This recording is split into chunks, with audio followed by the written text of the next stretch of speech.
Topics নিয়ে আলাপ হয়নি তো তোমাদের সাথে। আচ্ছা, রোজার সময় কম, 50 মিনিটস। আচ্ছা, এখন আমরা আজকে শুরু করি আমাদের সার্জারিতে আমরা ইন্টেস্টিনাল অবস্ট্রাকশান নিয়ে। হ্যাঁ, সার্জারিতে অবস্ট্রাকশান তোমার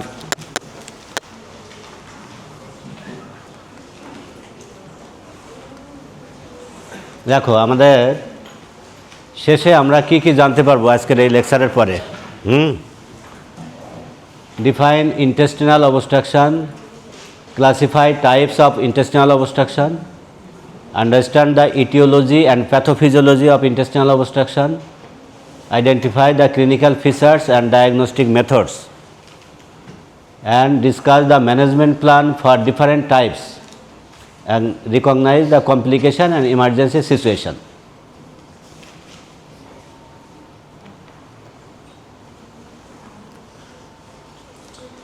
What is intestinal obstruction? মানে আমরা সার্জারিতে আমরা যে টপিকসগুলো আলাপ করব এখানে মোটামুটি আমরা ধরে নিব যে আমরা এখান থেকেই আমাদের পড়াটা শেষ হবে। বাসায় যেয়ে খুব একটা মুখস্থ করার মতন সেরকমভাবে আমরা কোনো লোড চাপাই দিব না। যা হবে এখানেই হবে, যেটুকু জানবা এখানেই জানবা। বোঝা গেছে তো? তাই আসো দেরি করো না। ইন্টেস্টিনাল অবস্ট্রাকশন বলতে দেখো যে interruption in the normal passage of intestinal contents. আমাদের গাট তোমরা তো জানো যে পড়ে আসছো অ্যানাটমিতে যে GIT, upper GIT, lower GIT, gastrointestinal tract বলি, তাই না? মানে ফ্রম মাউথ টু অ্যানাস। এর মধ্যে অ্যানাটমিটা মনে আছে তো? প্রথমে তোমার মাউথ ক্যাভিটি, এরপরে oesophagus, GIT, duodenum, jejunum, ileum. এই যে পুরা যে সিকোয়েন্স, এর যে কোনো জায়গায় অবস্ট্রাকশনটা হতে পারে। তো আমরা সার্জারিতে অবস্ট্রাকশান এবং পারফোরেশন এই দুটা খুব কাছাকাছি রিলেটেড। অবস্ট্রাকশান এবং পারফোরেশন এই দুইটা টার্ম শোনো নাই কে? এই দুইটার মধ্যে এই দুইটা টার্ম কি এর আগে শুনছো সবাই? Obstruction, perforation. অবস্ট্রাকশান বলতে আমরা বোঝাই যে এই গাটের মধ্যে যে কোনো জায়গায় ইন্টারাপশান যদি হয়, যে প্যাসেজ, নর্মাল যে প্যাসেজ, আমরা জানি যে গাটের মধ্যে দিয়ে আমরা যে খাদ্য খাবারগুলো খাই এইগুলো বিপাক প্রক্রিয়ার শেষে যে ম্যাটেরিয়ালসগুলো তৈরি হয় এটা আস্তে আস্তে নিচের দিকে যায়। কিন্তু এই যাওয়ার পথে কোনো একটা জায়গায় যদি বাধাগ্রস্ত হয় তাহলে এই রুগী কী কী সিমটম নিয়ে প্রেজেন্ট করবে, কী কী সাইন আমরা দেখব, আমরা কিভাবে ডায়াগনোসিস করব, কী কী পরীক্ষা নিরীক্ষা করতে চাই, কোন কোন পরীক্ষার মাধ্যমে এটা আমরা ডায়াগনোসিস করতে পারবো এবং পরিশেষে এটার আমরা কিভাবে ম্যানেজমেন্ট করব, এটাই হলো আমাদের আজকের লেসনের প্ল্যান। বোঝা গেছে তো? তো এখন দেখো যে এটা interruption of normal passage of intestinal contents. It can be classified mechanical or functional. যেমন মনে করো কোনো একটা জিনিস বা কোনো একটা মানে প্যাথোলজিক্যাল কন্ডিশন দিয়ে অবস্ট্রাকশন হলো, আবার যদি কোনো প্যাথোলজি নাও থাকে তারপরে অনেক সময় গাট কিন্তু কাজ করে না, সেই সিচুয়েশনটাকে আমরা বলি প্যারালাইটিক আইলিয়াস। এটাকে আমরা বলি ফাংশনাল অবস্ট্রাকশন। মানে কোনো নির্দিষ্ট প্যাথোলজি দিয়ে বন্ধ নাই, গাট ঠিকই আছে, গাটের লুমেনও ঠিক আছে, কিন্তু গাট যদি তার মুভমেন্ট বন্ধ করে দেয় তাহলে ওর যে কন্টেন্ট আছে এটা পাস করবে না। সেই সিচুয়েশান কিছু কিছু সময় হয় আমাদের বডিতে। সেই কন্ডিশনটাকে আমরা বলি প্যারালাইটিক আইলিয়াস। প্যারালাইটিক আইলিয়াস কখন হয় বলতে পারবা তোমরা? পেরিস্টালসিস হয় না কোন সময়? হ্যাঁ, এই তো ভালো, পোস্ট অপারেটিভ পিরিয়ডে। একটা রোগীর অপারেশন করার পরে একটা জেনারেল অ্যানাস্থেশিয়া দিয়ে একটা রোগীর অপারেশন করা হলো। এই অপারেশনের পরে যে দেখা গেল 24 ঘন্টা বা কারো 48 ঘন্টা অথবা ম্যাক্সিমাম 72 আওয়ার্স পর্যন্ত অনেক সময় গাটের মোটিলিটিটা আসে না। এই গাটের মোটিলিটিটা আসতে একটু সময় নেয়। এই সময়টা তুমি যদি কোনো রোগীর মানে কোনো বাওয়েল সাউন্ড চেক করো, দেখবা কোনো বাওয়েল সাউন্ড পাবা না। তার ঠিক জাস্ট লাইক ইন্টেস্টিনাল অবস্ট্রাকশনের মতো কিছু ফিচার প্রেজেন্ট করে। অ্যাবডোমেনটা ডিস্টেনশন হয়, গাটে তুমি কোনো বাওয়েল সাউন্ড পাবা না, সব মোটামুটি ক্রাইটেরিয়া তার অবস্ট্রাকশনের সাথে ম্যাচ করে। বোঝা গেছে তো? সেই সিচুয়েশন এই জন্য এখানে বলছে যে this can be classified into mechanical আর ফাংশনাল। মেকানিক্যাল বলতে কোনো একটা সুনির্দিষ্ট প্যাথোলজি থাকবে। গাটের মধ্যে যদি তোমার ওয়ার্ম অনেকগুলো কৃমি একসাথে পাকায়ে একটা বোলাস তৈরি করে, এটা দিয়েও অবস্ট্রাকশন হতে পারে, পারে না? অথবা কোনো হার্ড ফিকাল ম্যাটার, হার্ড স্টুল একটা জায়গায় একদম এত হার্ড, একদম পাথরের মতো শক্ত হয়ে গেছে, সেটা দিয়েও কিন্তু অবস্ট্রাকশন হতে পারে। লুমেন মানে আমরা যখন অবস্ট্রাকশন যখন আমরা ভাগ করব যে মেকানিক্যাল কী কী কারণে একটা রোগীর অবস্ট্রাকশন হতে পারে। মেকানিক্যাল এই যেমন আমি বললাম যে হার্ড স্টুল দিয়ে হতে পারে, বোলাস অফ ওয়ার্মস দিয়ে হতে পারে, আর কি দিয়ে হতে পারে অবস্ট্রাকশন চিন্তা করো তোমরা। হ্যাঁ, কোনো মাস, গাটে যদি কোনো মাস থাকে বা কোনো ম্যালিগনেন্সি থাকে বা কোনো টিউমার থাকে তাহলে কিন্তু অবস্ট্রাকশন হতে পারে। অথবা কোনো পলিপ যদি থাকে, বড় একটা পলিপ ইন্টেস্টাইনের মধ্যে যে কোনো একটা জায়গায় একদম পুরা লুমেনটাকে অবস্ট্রাকশন করে ফেলছে, তাহলেও কিন্তু তোমার ইন্টেস্টাইনাল অবস্ট্রাকশন হবে। মাস বলতে আমরা বুঝি পলিপ তো একটা পলিপয়েড স্ট্রাকচার, পলিপ লাইক, নাকে যেরকম পলিপ ঝোলে এরকম একটা পলিপ লুমেনের মধ্যে ঝুলতেছে। আর মাস বলতে আমরা বুঝি যে এর ওয়াল থেকে কোনো গ্রোথ, কোনো এর ওয়াল থেকে প্রথমে ছোট শুরু হলো, এরপর আস্তে আস্তে পুরা মানে লুমেনটাকে অকুপাই করে ফেললো, তখন সেটাকে আমরা বলি গ্রোথ।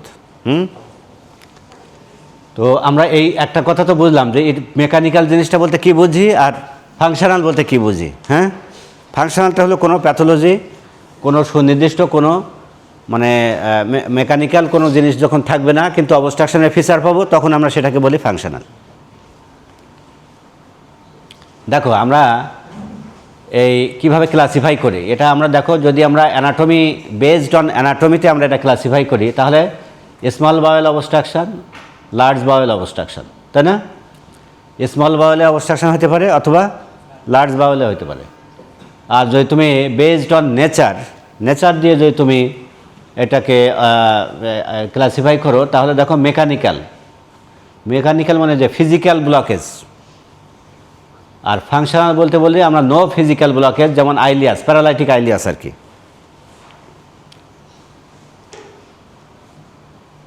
আইলিয়াস মানে কি বোঝো? What is ileus? এই যে প্যারালাইটিক আইলিয়াস বলি, what do mean by ileus? কী জিনিস? আইলিয়াস আসছে কোন জায়গা থেকে, কি মনে হয়? আইলিয়াস মিনস কিন্তু অবস্ট্রাকশন। আইলিয়াস মানে হলো obstruction due to paralysis of the gut. ওই যে প্যারালাইটিক আইলিয়াস বলছি না আমরা, প্যারালাইসিস অফ দ্য গাট, তার মানে কি মানুষের যখন হাত পা প্যারালাইসিস হলে নাড়াইতে পারো না, তাহলে গাটও যদি প্যারালাইসিস হয় তাহলে সেটাও নড়বে না, বয়েল সাউন্ড থাকবে না। আর আইলিয়াস মানে মনে করবা না যে এটা হলো আইলিয়াম থেকে আসছে, আইলিয়াস মিনস হলো অবস্ট্রাকশন, মনে থাকবে। তোমার যে অনসেট অনুযায়ী ভাগ করতে পারো, অ্যাকিউট, ক্রনিক, সাব অ্যাকিউট, হ্যাঁ, তারপরে কমপ্লিট অথবা পার্শিয়াল অবস্ট্রাকশন থাকতে পারে। আমরা এই যে সাব অ্যাকিউট অবস্ট্রাকশন বলি অনেক সময়, acute, sub acute, chronic. Partial বলতে আমরা সাব অ্যাকিউট অনেক সময় বুঝি। এখন দেখো যে ইটিওলজি, কী কী কারণে এই অবস্ট্রাকশনগুলো হতে পারে। অনেক টার্ম তোমরা অনেক সময় নতুন শুনবা, আমরা সেগুলো আস্তে আস্তে সেগুলো আইডেন্টিফাই করার চেষ্টা করবো যে টার্মটা কী। এই টার্মগুলো আস্তে আস্তে যখন যত টার্ম বুঝবা, তোমরা এখন যেহেতু ফোর্থ ইয়ার না থার্ড ইয়ার, তোমরা আস্তে আস্তে এই টার্মগুলো শিখবা, এগুলো বিস্তারিত আস্তে আস্তে আলাপ হবে আমাদের। এখানে দেখবা যে অনেক নাম তোমরা দেখবা যে ফার্স্ট টাইম তোমরা শুনতেছো এরকম মনে হবে। হ্যাঁ, তো এখন দেখো যে প্রথম হলো দেখো যে small bowel obstruction usually most common cause কি? মোস্ট কমন কজ কি? একটা রোগীর যদি প্রিভিয়াস কোনো অপারেশন থাকে বা ল্যাপারোটমি করা থাকে তাহলে সেই রোগীর মোস্ট কমন কজ কি? Bands and addition. ওই যে দেখো উপরে ফার্স্ট পোস্ট অপারেটিভ যদি হয় মোস্ট কমন, এটাকে আমরা বলবো ব্যান্ডস অ্যান্ড অ্যাডিশন, আরও ভালো শোনায় টার্মটা, BANDS, ব্যান্ডস অ্যান্ড অ্যাডিশনস। ব্যান্ডস বলতে বোঝো কী জিনিস? ব্যান্ড মানে দড়ির মতো লম্বা লম্বা কিছু ম্যাটেরিয়ালস থাকে। একটা রুগীর যখন প্রিভিয়াস কোনো অপারেশন হয় বা ল্যাপারোটমি করা হয় তখন তার ওইরকম কিছু লম্বা সুতার মতন কিছু জিনিস আমাদের অ্যাবডোমেনের মধ্যে তৈরি হয়, যেটা যে কোনো জায়গা থেকে যে কোনো জায়গায় পর্যন্ত লম্বা দড়ি থাকতে পারে। এই দড়িতে যখন এরকম নাড়ি মানে আমাদের যে ইন্টেস্টাইনের কয়েলগুলো প্যাচ খায় তখন এটা অবস্ট্রাকশন হয়। আর অ্যাডেশন বলতে হলো যে বিভিন্ন কয়েলগুলো একসাথে, তার মধ্যে কোনো ইনফ্ল্যামেটরি কোনো এক্সুডেট থাকার ফলে অথবা কোনো প্যাথোলজিক্যাল কন্ডিশনে যখন একটা কয়েলের সাথে আরেকটা কয়েল অ্যাডেশন হয়ে যায়, এরকম গায়ে গায়ে লেগে থাকে, তাহলে এর ট্রিটমেন্ট কী? ব্যান্ডস অ্যান্ড অ্যাডেশনের ব্যান্ডসগুলো যদি তুমি কেটে দাও তাহলে যে নাড়িটা প্যাঁচ খাইছিল ওটা সব ছাড়াই যাবে। আর অ্যাডেশন বলতে হলো যে যখন নাড়িগুলো একসাথে লেগে থাকে তখন আমরা আস্তে আস্তে আস্তে আস্তে প্রত্যেক কয়েলটা ছাড়াই দিই। তাহলে এটা অনেক সহজ জিনিস কিন্তু। তাহলে আমরা এই টার্মটা মনে রাখবো যে অবস্ট্রাকশনের one of the most common cause, যে রুগীর আগে পেটে কোনো অপারেশন হয়েছে তার জন্য ব্যান্ডস অ্যান্ড অ্যাডেশন। বোঝা গেছে না? আচ্ছা, তাহলে এই ব্যান্ডস অ্যান্ড অ্যাডেশন টার্মটা আমরা জানলাম। আমরা তাহলে কোনো সিনারিও যদি দেয়া থাকে কোনো রুগীর যে তার 10 বছর আগে বা 5 বছর আগে একটা ল্যাপারোটমি করে অপারেশন করা হয়েছে, এই অপারেশনের ফলে সে এখন আসছে যে তার ইন্টেস্টিনাল অবস্ট্রাকশন, গাট ডিস্টেন্ডেড, অ্যাবডোমিনাল ডিস্টেনশন, ভমিটিং, হ্যাঁ, এরকম একটা সিচুয়েশান আসছে, তাহলে তুমি প্রথমে কি চিন্তা করবা? It may be due to bands and adhesion. তুমি কি একটা টিউমার বা একটা পলিপ সেটা চিন্তা করার আগে তোমাকে প্রথম কি চিন্তা করতে হবে? It may be due to bands and adhesion, যেহেতু এই রোগীর প্রিভিয়াস একটা অপারেশনের হিস্ট্রি আছে। বোঝা গেছে তো? আচ্ছা, এরপরে কি হতে পারে দেখো, হার্নিয়া। যে কোনো hernia one of the most common cause. দুই একটা হার্নিয়ার নাম বলতে পারবা তোমরা? ইনগুইনাল হার্নিয়া, আর femoral hernia, umbilical hernia, para umbilical hernia, এরপরে ইনসিশনাল হার্নিয়া, এরপরে ভেন্ট্রাল হার্নিয়া, ডায়াফ্রামেটিক হার্নিয়া, আছে না? অনেকগুলো নাম শুনেছে। ইনসিশনাল হার্নিয়া, যে রোগীর আগে কোনো অপারেশন থাকে সেই দুর্বল জায়গা দিয়ে যখন হার্নিয়া হয় সেটাকে আমরা কি বলি? Incisional hernia. তাহলে এই যে হার্নিয়ার মধ্যে ঠিক পুকুরের মধ্যে, পুকুরে যেরকম দেখো না যে কোনো চালা বা গর্ত করে মাছ যেরকম ঢুকে যায় ভিতরে, আমার যদি এরকম কোনো হার্নিয়া থাকে পেটের মধ্যে যে কোনো জায়গায়, সেটা ফিমোরাল হোক, সেটা ইনগুইনাল হোক বা ইনসিশনাল হোক, আম্বিলিকাল হোক, প্যারা আম্বিলিকাল, এখানে একটা ক্যাভিটি তৈরি হয়। এই ক্যাভিটির মধ্যে তোমার এই গাটের যে কোনো কয়েল যদি, ইন্টেস্টিনাল কয়েল যদি ওর মধ্যে ঢুকে যায় তাহলে কী হবে? অবস্ট্রাকশন ডেভেলপ করবে। সুতরাং একটা রোগীর অবস্ট্রাকশন হইলে তাকে চেক করতে হবে যে তার কোথাও কোনো হার্নিয়া আছে কিনা। প্রথমত যে তার আগে কোনো অপারেশন আছে কিনা, এরপরে হলো যে তার কোথাও কোনো হার্নিয়া আছে কিনা, এটা খেয়াল রাখতে হবে। এরপরে দেখো একটা টার্ম আসছে, এটাও তোমরা শুনছো কিনা আমি জানি না, এটার নাম হলো ইন্টারসাসেপশন। শুনেছো টার্মটা? What is ইন্টারসাসেপশন?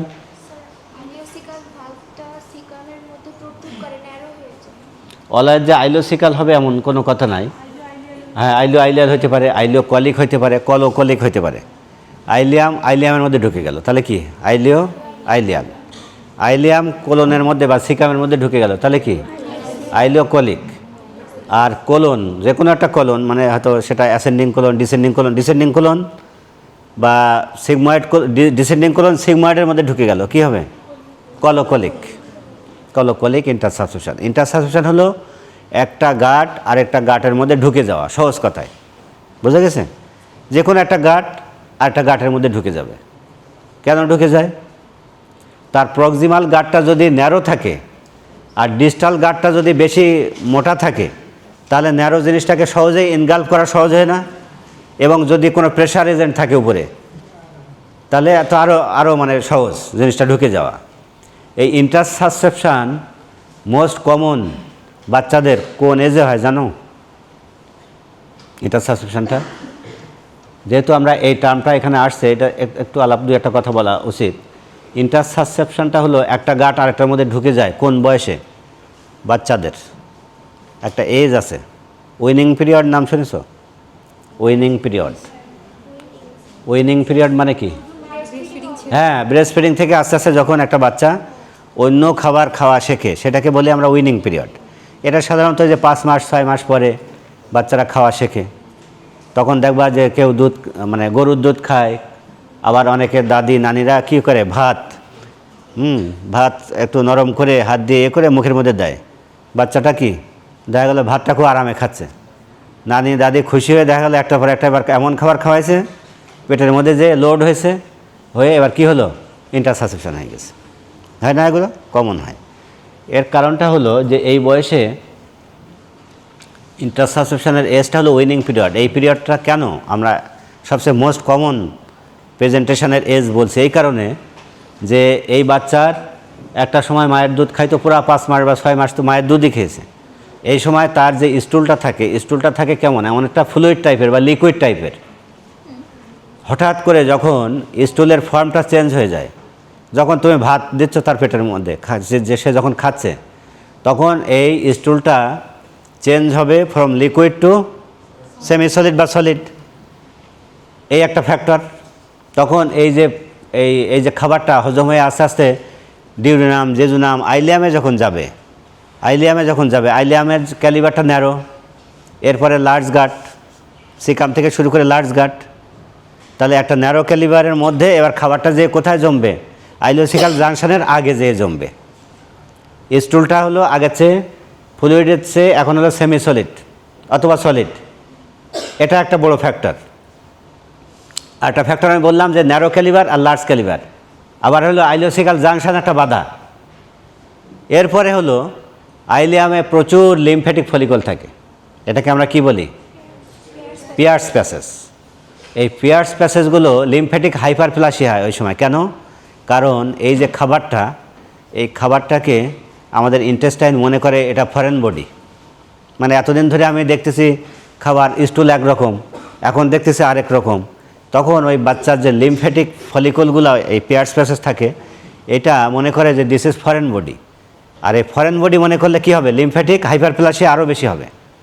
তখন ওই লিম্ফ্যাটিক ফলিকলগুলা টার্মিনাল আইলিয়ামের চারিদিকে যেগুলো থাকে, এগুলো হাইপারপ্লাসিয়া হয়ে এটার ওজনটা আরও বেশি বাড়ে আইলিয়ামের। এক হলো যে ফর্মড স্টুলের একটা ওজন, এটারে ফরেন বডি মনে করার ফলে এটাকে হাইপারপ্লাসিয়া হলো, তাহলে আরও বেশি ওজন বাড়লো। এই সব কিছু মিলাইয়ে এইবার ওই আইলিয়ামটা কোথায় প্রচুর একটা চাপ প্রয়োগ করে। এই চাপ প্রয়োগ করে কি হয়, সিকামের মধ্যে ঢুকে গেল। এই কি হলো, ইন্টারসার্ফেস, মানে এটা ইন্টেস্টাইনাল অবস্ট্রাকশন। এটাকে আমরা বলি ইন্টারসার্ফেস। তোমরা যখন পেডিয়াট্রিক্সে যখন তোমাদের পড়াবে, আমার মনে হচ্ছে ইন্টারসার্ফেশনাল তোমাদের আরও ক্লিয়ার হবে। দেখবা যে আমি যেটা বলছি এটা যদি মনে রাখো, আমরা পরীক্ষায়ও ধরি, কিন্তু ফাইনাল ইয়ারের পরীক্ষায়ও এটা ধরি যে হোয়াট ইজ ইন্টারসাসেপশন, কী কী টাইপের আছে এবং এটা কিভাবে হয় এটা ব্যাখ্যা করো। আমার মনে হয় তোমরা সবাই বলতে পারবো। এবার পারবা না? আমি যে ব্যাখ্যাটা করছি খুব কঠিন মনে হয়েছে না সহজ? তোমরা যে কেউ পারবা নাকি পারবা না? পারবা আশা করি। আমি এই যে এখানে আমরা এই টার্মগুলো বলার উদ্দেশ্য হলো এটা, যে এটা সম্পর্কে তোমাদের অনেক ধারণা হয়ে যাবে। দেখবো অনেক কিছু ক্লিয়ার হয়ে গেছে লেকচারের পরে।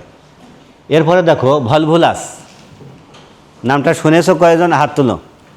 ভলভুলাস টার্মটা না শুনলে ক্ষতি নাই, কারণ এখন তো আস্তে আস্তে শুনবা।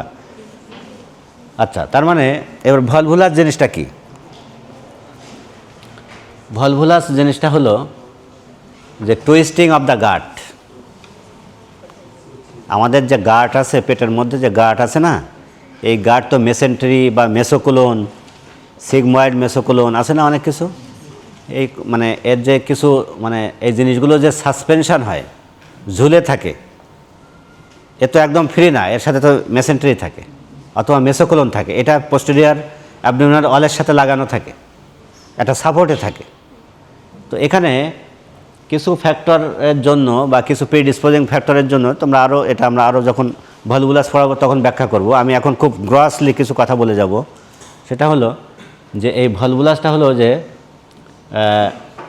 এই কিছু অ্যাবনর্মালিটির কারণে, বা এই যে মেসোকোলন বা এই যে মেসেন্টারির অ্যাবনর্মালিটির কারণে হোক, অথবা যে অন্য কোনো কিছু ফ্যাক্টরের কারণে হোক, অনেক সময় এরকম গাটের একটা কয়েল বা একটা ইউশেপড একটা গাট, এটা কি হয়, টুইস্টিং হয়। এরকম টুইস্টিং হয়ে গেলে কী হয়, একটা নিউমেটিক টায়ার লাইক এরকম এদিক থেকে উপরে একটা উঠবে, আবার নিচে একটা নামবে। এরকম একটা ইউশেপ পোর্শন যদি এরকমভাবে টুইস্ট করে যায়, তাহলে ওর ব্লাড সাপ্লাই হ্যাম্পার হবে না? লুমিনাল যে কন্টিনিউটি, এটা হ্যাম্পার হবে না? অবশ্যই হবে না। তুমি যে কোনো একটা নল বা তুমি একটা নাও, নিয়ে যে তুমি এরকম করো, দেখো কি হবে, হ্যাম্পার হবে কি হবে না? এরকম একটা জিনিস এই যদি এই গেল, তাহলে কি হবে, এইখানে একটা প্যাচ খেলো না, এই প্যাচ খাইলে এখানে এরকমভাবে আরও একটা প্যাচ খেলো, তো এর মধ্যে দিয়ে আসবে ইন্টেস্টাইনাল কন্টেন্ট, আসবে না। আবার ভাস্কুলারিটিও তোমার হ্যাম্পার হবে, এখান থেকে যে ভেসেলটা আসছিল সেটাও তো পাক খেয়ে যাবে। তখন এই গাটটা কী হবে, আস্তে আস্তে গ্যাংগ্রিন হবে, নেক্রোসিস হবে। এই যে মানে সিচুয়েশনটা, এটাকে আমরা কি বলছি, ভলভুলাস। এই ভলভুলাসও কিন্তু মোস্ট কমনলি ভলভুলাস টার্মটা মনে রাখবে, এটা কিন্তু বয়স্কদের একটা রোগ, বিশেষ করে মানে ইল্ডারলি এজে। এই রোগটা হলো ইল্ডারলি এজের রোগ হলো ভলভুলাস। টুইস্টিংগুলো হয় ওই কারণে, এবং এটা মোস্ট কমন যে অংশটা সেটাকে আমরা বলি সিগময়েড। কোন পোর্শন? সিগময়েড ভলভুলাস, এই জন্য খুব কমন একটা টার্ম। সিগময়েড ভলভুলাস কাদের হয়? ইল্ডারলি এজে, বয়স্কদের। ইন্টারসাসেপশন কাদের হয়? বাচ্চাদের হয়। তাহলে না, এই যে এইগুলো আমরা এখন কিন্তু খুব বেশি আমরা তোমাদের মাথায় লোড দেব না। এই যে সহজ কিছু জিনিস, কিছু টার্ম, এই টার্ম জিনিসটা দিয়ে আমরা কি বুঝি, কোন বয়সের রোগ কেন হচ্ছে, সেই জিনিসটাই ব্যাখ্যা, আর কিছু না। তো এই যে বয়স্কদের ক্ষেত্রে দেখো, মানে এখানকার প্যাথোফিজিওলজি আলাদা। বয়স্কদের ক্ষেত্রে দেখো, ওদের যে স্টুল, ওরা তো এমনি বয়স্কদের কী হয়, নাড়ি একটু চলাচল করে কম, গাঁটের মুভমেন্ট একটু কম। বয়স্ক মানুষ একটু, সেও তার মুভমেন্টও কম, সেও তো চুপি সারি বসে থাকে, হয়তো কোনো একটা চেয়ার নিয়ে বা বাসার মধ্যে একটা বসে আছে, সে তার তো নড়াচড়া তার আমাদের মতো করতে পারবে না, পারবে না। তার যেরকম নড়নচড়ন কম, তার গাঁটেরও নড়নচড়ন কম। আর গাঁট যদি নড়াচড়া কম করে, তার ক্রনিক কনস্টিপেশন হবে বেশি, হবে না? বয়স্ক মানুষ পানি টানিও কম খায়, গাঁটের নড়াচড়া কম, তাহলে তারা ইউজুয়ালি কনস্টিপেটেড, ক্রনিক কনস্টিপেশন থাকে। এবং এদের ক্ষেত্রে স্টুলগুলো যে জমা হবে আস্তে আস্তে আস্তে আস্তে কোথায়? ওই সিগময়েড কোলনে, সিগময়েড কোলন। এরপরে তো রেকটাম অ্যানাল ক্যানাল, ওইখানে ওটা খুব ক্যাপাসিয়াস একটা অর্গান। এই অর্গানটা অনেকটা মনে করো যে অনেকটা রিজার্ভার টাইপের।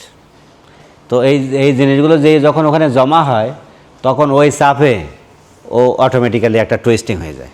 আরও কিছু আছে, লং মেজোকোলন, হ্যাঁ, আরও কিছু ফ্যাক্টর আছে ওদের। এটা যে সিগময়েড মেজোকোলনটা অনেকের যদি লম্বা থাকে, তাহলে সেটাও প্রিডিসপোজিং ফ্যাক্টর ফর ভলভুলাস। আর এই যে এই স্টুলগুলো, যে ফর্মড স্টুলগুলো যে বয়স্কদের ক্ষেত্রে ওইখানে যে জমা হওয়ার ফলে এটা কি হয়, অটোমেটিক্যালি এরকমভাবে একটা টুইস্টিং করে। এই টুইস্টিং করলেই তোমার কি হবে? Intestinal obstruction. তাহলে অন্তত এইটা তো আমরা বুঝলাম যে হোয়াট ইজ ভলভুলাস। ভলভুলাস হলো একটা টুইস্টিং অফ দ্য গাট, সহজ কথায়। কাদের হয়? বয়স্কদের হয়। অর্গান কোন, আর লার্জ গাটে হয় না স্মল গাটে হয়? লার্জ গাটে। লার্জ গাটের কোন পোর্শনে হয়? সিগময়েড কোলনে হয়। এই তো তোমরা অনেক কিছু জেনে গেছো।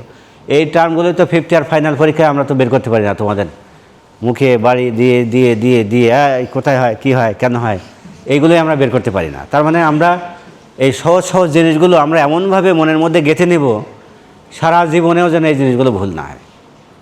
বোঝা গেছে রোল কুদ্দুস? তাহলে এটা হলো ভলভুলাস। তাহলে এগুলো সব কিন্তু এবার টিউমার, ওই যে টিউমারের কথা বলছি, একটা গাঁটের মধ্যে একটা টিউমার, তাহলে অবস্ট্রাকশন হবে না? হবে। ফরেন বডি দিয়েও কিন্তু অবস্ট্রাকশন হয়, যেমন বেজোয়ার, নাম শুনেছ? বেজোয়ার তোমাদের বেলি ল্যাবের ছবি আছে, দেখবা। আমি মাঝখানে আমাদের এই মেডিকেল রোটিতেও এইরকম পেট ফুলে এরকম মোটা শক্ত, আমি মনে করলাম মনে হয় টিউমার বা কিছুটা হবে। সিটি স্ক্যান এটা ওটা করলাম, করার পরে আলটিমেটলি অবস্ট্রাকশন তো রিলিভ হয় না। পেট খুলে দেখি যে বিশাল বড় একটা শক্ত একটা, জাস্ট লাইক ফুটবল। পেশেন্টটা আবার অনেকটা সাইকোলজিক্যাল, ইয়াং এজ, 20-22 বছর বয়স, মহিলা, সাইকিক। তার পেটের মধ্যে এরকম একটা জিনিস, পেট খুলে দেখি এরকম একটা জিনিস, এটা স্মল ইন্টেস্টাইন আইলোসিক্যাল জাংশনের আগে এই জিনিসটা আছে। কি হতে পারে? Foreign body. কী জিনিস, এত বড় জিনিস কী করে খেলো? যা মুখ দিয়ে ঢুকবে না, মানে মুখের যে আমাদের ব্যাসার্ধ তার চেয়ে 10 গুণ বড়। তাহলে এবার কী জিনিস হতে পারে? স্টুল জমতে হতে পারে। আর কি অ্যাকুমুলেশন, অবস্ট্রাকশন হয়েছে, সেটা তো ডেফিনেটলি, তার হয়তো আর পেট খুলে নাই। কিন্তু জিনিসটা কি, আমাদের যে এই ইসোফেগাসের যে ডায়ামিটার, আমরা যে জিনিসটা ম্যাক্সিমাম যে ডায়ামিটারের জিনিস খেতে পারি তার চেয়ে 10 গুণ বড় এবং শক্ত, হার্ড। কি হতে পারে? একটা হলো তুমি বলছো যে স্টুল দিয়ে হতে পারে, অসম্ভব কিছু না। তবে আমি কিন্তু কিছু ক্লু দিছি তোমাদের।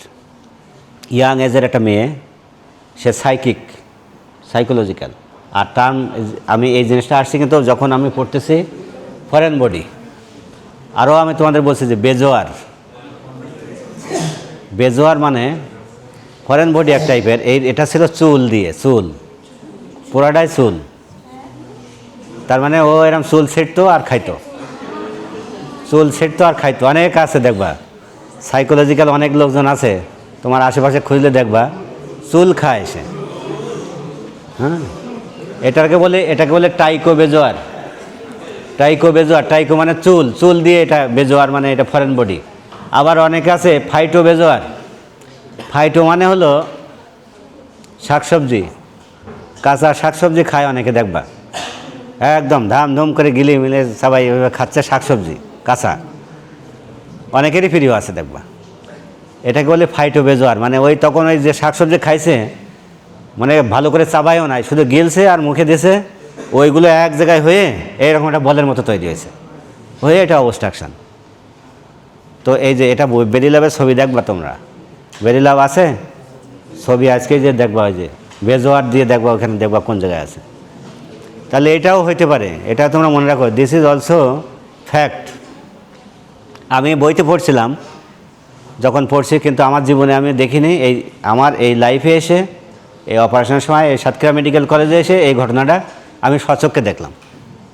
এর আগে মানে বইয়ে পড়ছি, ছবি দেখছি, এরকম তো হওয়া সম্ভবই না। চুল নাই খাইলো, 2-4টা খাইলো, ও তো এমনি চলে যাওয়ার কথা। কিন্তু ও যেই ওইখানে পেঁচাইছে, বাঁধছে, বেঁধে, এটা একদিনে তো তৈরি হয়নি, অনেক দিনে তৈরি হয়েছে। তো এইটাই হলো ফরেন বডি। আবার অনেকে তো আরও অনেক কিছু খায়, কেউ তো মোবাইল খেয়ে ফেলছিল একসময়, তো এন্ডোস্কোপি করে সেই মোবাইল বের করা হয়েছে। তারপরে এই যে 23টা এই তোমার যে বল পয়েন্ট পেন, 23টা বল পয়েন্ট পেন খেয়ে ফেলছে একজন, সেটাও এন্ডোস্কোপির মাধ্যমে বের করা হয়েছে। খাইছে, এখন সেও সাইকোলজিক্যাল হতে পারে। তারপরে যে সোনা গয়না বা বিভিন্ন যে হিরোইন, কোকেন, পয়সা ময়সা তো আছে, এগুলো ছোটো বাচ্চারা খায়, হিজাব পিন থেকে শুরু করে অনেক কিছু এগুলো খেয়ে ফেলছে। আমি তো বের করছি অনেক পয়সা, এগুলো তোমরা ফেসবুকে অ্যাড থাকলে তোমরা দেখবা। হ্যাঁ, ভিডিও আছে আমার তো, একটা এটা ভাইরাল হয়েছে একটা, এই যে পয়সা বের করছে বড়, অনেক অনেক বের করছে, একটা না। তারপরে যে বিভিন্ন ফুটবলার্স, একটা বয়স্ক মানুষ এই গোশ খেতে যেয়ে গোশ আটকাই গেছে, বড় গোশ, সেটা বের করছে। তো এরকম অনেক কিছু আছে ফরেন বডি, এটা অবাক হওয়ার কিছু নাই। বাচ্চারা তো আছেই, সাইকিক পেশেন্ট তাদেরও আছে এই জিনিসটা। আর বিশেষ করে যারা এই যে ড্রাগ, এটা ওটা এগুলো পাচার করে, হ্যাঁ, সোনা দানা পাচার করে, তারাও খেয়ে ফেলে, পরে যে আস্তে আস্তে স্টুলের সাথে ওটা বের করে ফেলে। অনেক কাহিনী আছে এগুলো। তো এ হলো ফরেন বডি। তো আমরা এটা নিয়ে আলাপ করলাম, ঠিক আছে, কিন্তু আমরা একটা জিনিস কিন্তু তোমাদের প্রথমে বলি নাই, যে what are the cardinal sign symptom of বা cardinal features of intestinal obstruction. আমরা কিন্তু অবস্ট্রাকশন নিয়ে অনেক পথ পেরিয়ে গেছি, কিন্তু অবস্ট্রাকশনের 4টা কার্ডিনাল ফিচার আছে, 4টা। কি এই 4টা জিনিস কি কি? একটা হলো পেন, অ্যাবডোমিনাল পেন। পেনটা কেমন হবে? পেনটা কলিকি ইন নেচার। কলিকি বোঝো তো? স্পাজমোটিক বা কলিকি অ্যাবডোমিনাল পেইন। এই 4টা কিন্তু তোমার একদম মানে আমার বলতে দেরি হবে, কিন্তু তোমাদের উত্তর দিতে দেরি হইলে কিন্তু হবে না। What are the cardinal features of intestinal obstruction যদি বলি আমি, তাহলে বলার সাথে সাথে তোমাদের বলতে হবে যে এই 4টা। প্রথম হলো কি পেন, অ্যাবডোমিনাল পেন। যদি বলি যে পেনটার ধরন কেমন, কলিকি বা স্পাজমোটিক ইন নেচার। পেনের পরে হলো ডিস্টেনশন, অ্যাবডোমিনাল ডিস্টেনশন। একটা অবস্ট্রাকশন হলে ডিস্টেনশন হবে না? ডিস্টেনশনটা কী জন্য হবে বলো তো? কি জমবে? তোমরা তো ফিজিওলজি বায়োকেমিস্ট্রি তো পড়ে আসছো। পুরা টোটাল জিআইটিতে পার ডেতে সিক্রেশন কত লিটার? পুরা জিআইটিতে পড়ছো না কেন? তুমি এর থেকে এই স্যালাইভা থেকে শুরু করো, স্যালাইভা, গ্যাস্ট্রিক জুস, এরপরে তোমার প্যানকেটিক জুস, বাইল, সাক্কাস, ইন্টেরিকাস আছে না? এগুলো হিসাব করলে কত লিটার হয়? 7 থেকে 8 লিটার হয়। তো 7 to 8 লিটার আমাদের পার ডেতে সিক্রেশনই হচ্ছে। এখন একটা জায়গায় যে অবস্ট্রাকশন হলো, তাহলে এই যে সিক্রেশনটা, এই সিক্রেশন তো যেতে যেতে কিছু অ্যাবজর্ব হয়, কিছু ফ্লুইডের স্টুলের সাথে থাকে, সেটা আবার লার্জ গাটে যেয়ে আবার ওই ফ্লুইডটা আবার বডির মধ্যে টেনে নেয়, তারপরে যে স্টুলটা পাস হয়ে যায়। কিন্তু জিনিসটা তো তৈরি হয়, এটা তো ঠিক আছে, কিছু হয়তো ওখান থেকে অ্যাবজর্ব হচ্ছে, কিন্তু আমাদের 7 থেকে 8 লিটার এই ফ্লুইডটা তৈরি হচ্ছে আমাদের গাটে। এখন তোমার এই অবস্ট্রাকশনটা কোন লেভেলে আছে, এই অবস্ট্রাকশনটা দেখো স্মল গাট নাকি লার্জ গাট কোন জায়গায় আছে, তার উপর ভিত্তি করে তার উপরে কতটুকু তৈরি হচ্ছে এটা আমরা জানবো না। এটা তো তোমরা ফার্স্ট ইয়ার সেকেন্ড ইয়ারে পড়ে আসছো, আমার সাথে তো তোমরাই ভালো জানবা। মনে করো যে আইলিয়ামে একটা অবস্ট্রাকশন আছে স্মল গাটে, তাহলে তার উপরে কি কি তৈরি হবে ফ্লুইড? একটা হলো saliva, gastric juice, pancreatic juice, bile, succus entericus, তাই না? তো এতটা মোটামুটি এখানেই তো 5-6 লিটার আছে।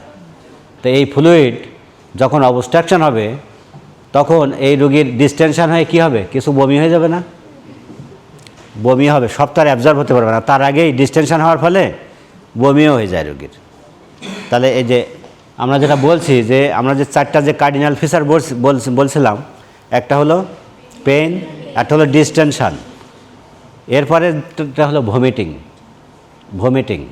বোঝা গেছে? এরপরে হলো কনস্টিপেশন। এই 4টা, পেইন, ডিস্টেনশন, ভমিটিং, কনস্টিপেশন। এখন এই ডিস্টেনশনটা বেশি হবে স্মল গাট অবস্ট্রাকশনে নাকি লার্জ গাট অবস্ট্রাকশনে?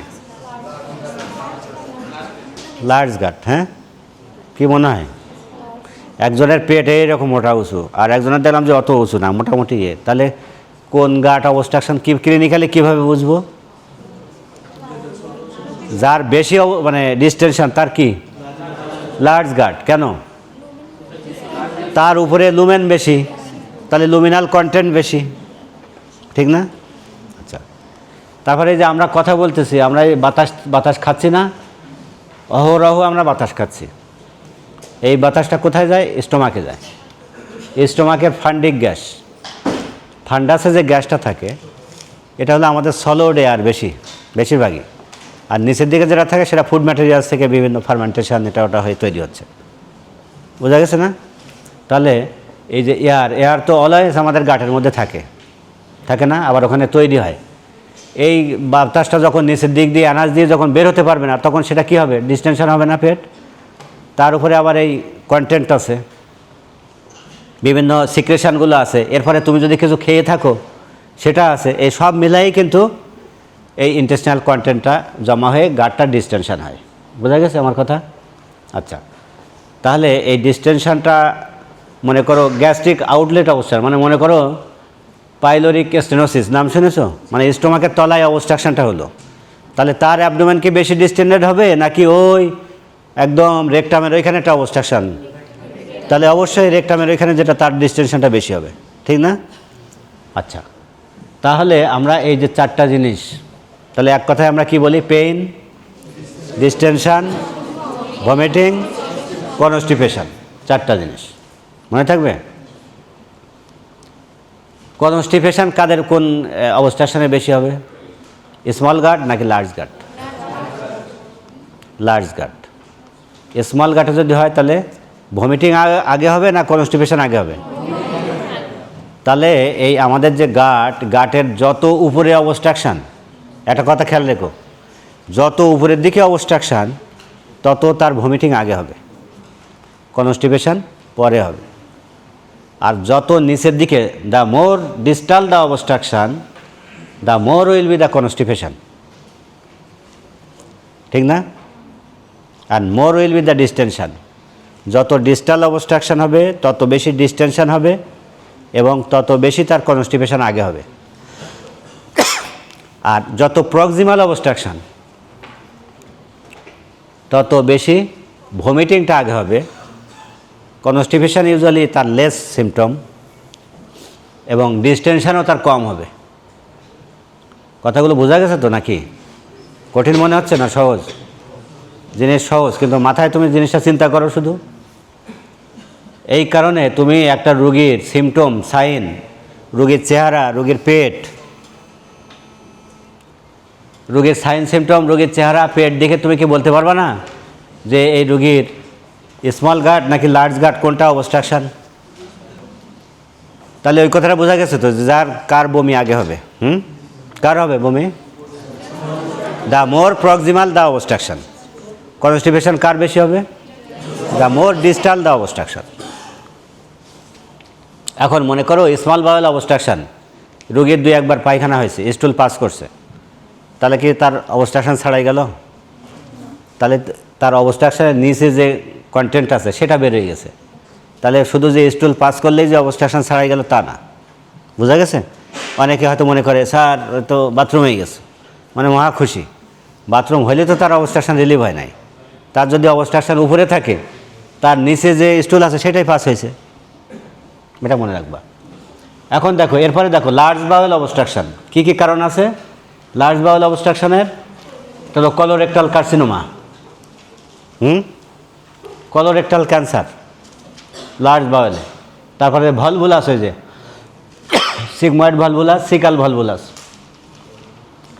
ডাইভার্টিকুলাইটিস, ডাইভার্টিকুলার ডিজিজ যদি থাকে, ফিকাল ইমপ্যাকশন, মানে ওই যে ফিকাল ম্যাটার যে যদি থাকে, আর একটা আছে স্ট্রিকচার, স্ট্রিকচার যদি থাকে। স্ট্রিকচার কী কারণে হয়? গাঁটে, Crohn's disease, ulcerative colitis, tuberculosis, আছে না? বিভিন্ন কারণে হয়। প্যাথোফিজিওলজি, প্রক্সিমাল বাওয়েল ডাইলেটেশন হবে, একটা অবস্ট্রাকশন হলে তার উপরের অংশটা ডাইলেট হবে। এরপরে দেখো accumulation of gas and fluid, gas এবং ফ্লুইড যদি অ্যাকুমুলেট হয় তাহলে কি হবে? ইন্টারলুমিনাল প্রেশার বাড়বে। ইন্টারলুমিনাল প্রেশার যদি বাড়ে তাহলে ভাস্কুলারিটি কমে যাবে। ভাস্কুলারিটি কমে গেলে ইস্কিমিয়া হবে। ইস্কিমিয়া হলে ওইখান দিয়ে পারফোরেশন, অথবা ওই যে কন্টেন্টগুলো আছে ইস্কিমিয়া হওয়ার ফলে ওইখানে কিছু সেপটিক কিছু ম্যাটেরিয়ালস তৈরি হবে, এটা সেপসিস হয়ে এটা ব্লাড সার্কুলেশনে যে সেপসিস হবে বা শক হবে রোগীর। তাহলে দিস ইজ দ্য প্যাথোফিজিওলজি। ওইখান থেকে কিছু কন্টেন্ট, একটা হলো ওই লোকাল গাট ইস্কিমিয়া হয়ে পারফোরেশন হতে পারে বা নেক্রোসিস, গ্যাংগ্রিন হতে পারে। আর একটা হলো ওইখানে কলোনাইজেশন অফ ব্যাকটেরিয়া, এবং এই যে এই কন্টেন্টগুলো একসাথে এক জায়গায় থাকা মানে কি, ওখানে ব্যাকটেরিয়াগুলো কলোনাইজ হবে, প্রলিফারেশন হবে, সেখান থেকে টক্সিক ম্যাটেরিয়াল রিলিজ হবে, সেগুলো তোমার শরীরে ব্লাডের মধ্যে যাবে। ব্লাডের মধ্যে যে আস্তে আস্তে ওই রোগীর সেপসিস বা শকের দিকে যাবে। সিমটম, সাইন সিমটম কি দেখো, এটা আমাদের অ্যাবডোমিনাল পেইন, যেটা আমরা আলাপ আলোচনা করছি এর আগেই। দেখো পেইন, ভমিটিং, ডিস্টেনশন, কনস্টিপেশন। সাইনে কি পাবা? সাইন মানে কি আমরা যেটা দেখি, আর সিমটম হলো পেশেন্ট যেটা বলে, ঠিক না? জানো তো নাকি? আচ্ছা, তাহলে সাইনে কি দেখি আমরা? Visible peristalsis. ওই রোগের গার্ড যদি পেরিস্টালসিস থাকে তাহলে এভাবে এভাবে উঁচু নিচু হলে ঢেউ খেললে তুমি একই লেভেল থেকে যদি তুমি একটা শোয়া রোগীর পেটের দিকে দেখো তাহলে দেখতে পাবা না? ভিজিবল পেরিস্টালসিস বলি আমরা, এটা চোখে দেখা যায়, উঁচু নিচু হচ্ছে এটা দেখা যায়। এরপরে দেখো বাউল সাউন্ডস, টিঙ্কলিং বাউল সাউন্ড, মানে বাউল সাউন্ডটা তুমি তখন তুমি যদি লাগাও স্টেথোস্কোপ তুমি বাউল সাউন্ড পাবা। এরপরে বাউল সাউন্ড অ্যাবসেন্ট কিনা সেটাও পাবা। আইলিয়াস, যখন প্যারালাইটিক আইলিয়াস ডেভেলপ করবে তখন যদি বাউল সাউন্ড অ্যাবসেন্ট পাওয়া যায় তখন আমরা বলি আইলিয়াস। আর এই রোগীর সাইনে তুমি আর কি পাবা? ডিহাইড্রেশন পাবা, ট্যাকিকার্ডিয়া পাবা, কারণ রোগীর বমি করতে করতে রোগীর ডিহাইড্রেটেড হবে, আর ডিহাইড্রেটেড হলে রোগীর ট্যাকিকার্ডিয়া হবে। ট্যাকিকার্ডিয়া হলে আবার তুমি যদি আই দেখো সানকেন আই পাবা। জিহ্বা যদি দেখো ড্রাই কোটেড টাং, তাই না? ড্রাই কোটেড টাং, টাংটা দেখবা যে ডিহাইড্রেটেড। তুমি যদি পালসে হাত দাও তাহলে ট্যাকিকার্ডিয়া হবে। রোগীর ডিহাইড্রেশন হলে কি হয়? ট্যাকিকার্ডিয়া হয়। আর প্রেশার যদি তুমি দেখো প্রেশার কম পাবা। ক্লিনিক্যাল অ্যাসেসমেন্ট, তুমি ক্লিনিক্যালি তাহলে রোগীর ডায়াগনোসিস তুমি করতে পারলা যে this may be case of obstruction. এরপরে আসো যে আমরা কি পরীক্ষা নিরীক্ষা, মানে আমরা এত পরীক্ষা না, আমরা যদি বলি কোন পরীক্ষা দিয়ে তুমি এটা ডায়াগনোসিসটা করতে পারবা। একটা অবস্ট্রাকশন থাকলে একদম ফার্স্ট অফ অল একটাই টেস্ট বলো যেটা দিয়ে তুমি অবস্ট্রাকশনটা ডায়াগনোসিস করতে পারবা। কি বলবো আমরা? Plain X ray abdomen in erect posture including both dome of diaphragm. Plain X ray abdomen AP view, আমি যেভাবে বলছি এটা তো লেকচারে তো অনেক কিছু থাকবে, কিন্তু মোদ্দা কথা, জিস্ট কথা যেটা, সেটা আমি মুখে বলবো। তুমি অ্যাডভাইস কী করবা এই রোগীর? Plain X ray abdomen AP view in erect posture including both dome of diaphragm. ঠিক আছে? আর যা আছে সিটি স্ক্যান, আল্ট্রাসাউন্ড, এগুলো হাবিজাবি অনেক রকম টেস্ট আছে, কোনো দরকার নাই। তুমি একটাই পরীক্ষা যেটা দিয়ে ডায়াগনোসিস করা যায় ইন্টেস্টাইনাল অবস্ট্রাকশন, সেটা হলো plain X ray abdomen AP view in erect posture including both dome of diaphragm.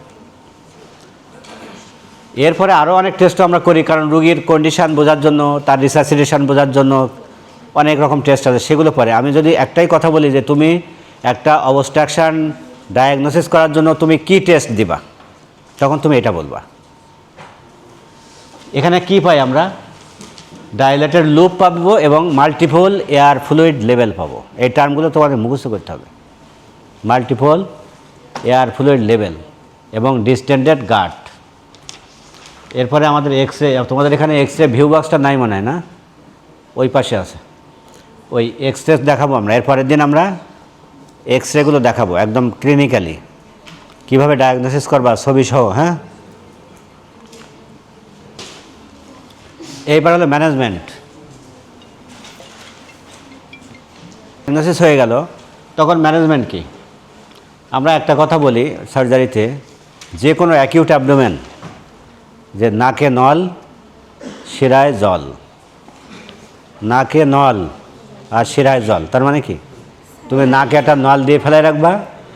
নাকে নল বলে কথা না, মানে যে যত জায়গায় নল দেওয়া যায় সব জায়গায় নল দিয়ে দেবা। যেমন এনজি টিউব নাকে দিলা, একটা ক্যাথেটার দিয়ে রাখলা।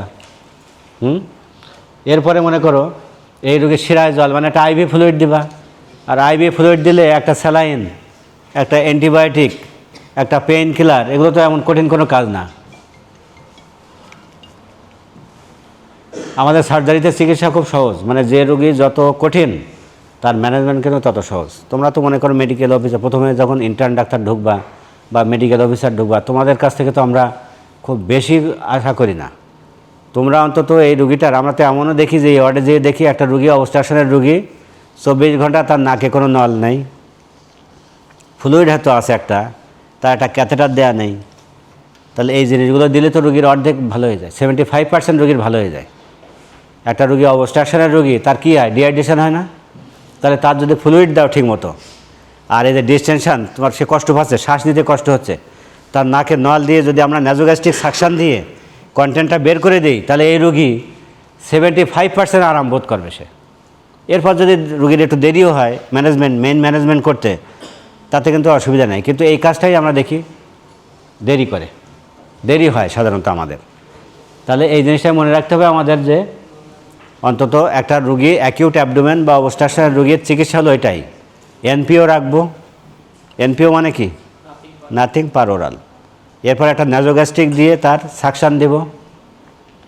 এরপর একটা আইভি ফ্লুইড দেব, ইন্টারভেনাস ফ্লুইড, যে কোনো ফ্লুইড যেটা তুমি পাশে আছে।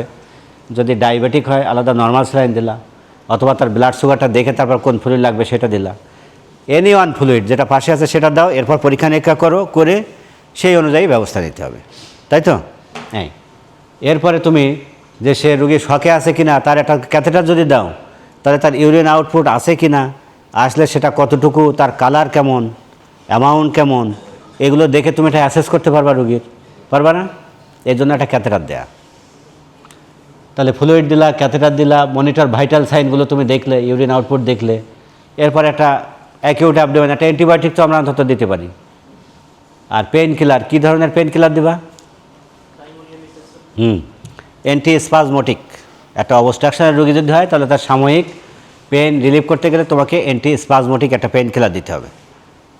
আর এর সাথে একটা পিপিআই দিয়ে দিলে, proton pump inhibitor, omeprazole, pantoprazole, rabeprazole, আছে না অনেক কিছু, একটা দিয়ে দিলে। তাহলে এই কিন্তু চিকিৎসা। এরপরে হলো, এটা হলো ইনিশিয়াল, আর এরপরে হলো ডেফিনিটিভ ট্রিটমেন্ট। ডেফিনেটিভ ট্রিটমেন্ট তো অ্যাকচুয়ালি কী কজ, কারণ আমরা অবস্ট্রাকশনের কত কজ দেখো আমরা দেখলাম, সেই কজ অনুযায়ী তোমার ডেফিনেটিভ চিকিৎসা। তার যদি হার্নিয়া হয় তাহলে তার হার্নিয়া তুমি অপারেশন না করলে সারবে। তার যদি ব্যান্ড অ্যাডিশনের কারণে অবস্ট্রাকশন হয়, ব্যান্ড অ্যাডিশন রিলিভ করতে হবে।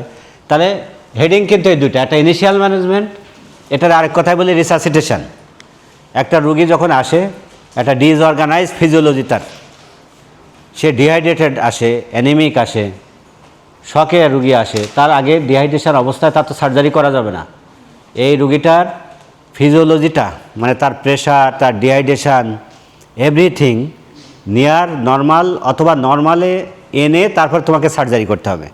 তাহলে হোয়াট ইজ রিসাসিটেশন? রিসাসিটেশন একটা ব্রড টার্ম, এই টার্মটা আমরা প্রায় ইউজ করি যে হোয়াট ইজ রিসাসিটেশন। রিসাসিটেশন মানে হলো একটা অ্যাবনর্মাল ফিজিওলজিকে নর্মাল ফিজিওলজি বা কাছাকাছি আনার পরে তারপর তোমাকে সার্জারিটা করতে হবে, এটাকে বলা হয় রিসাসিটেশন। মনে থাকবে, সারা জীবন মনে রাখতে হবে যে হোয়াট ইজ রিসাসিটেশন।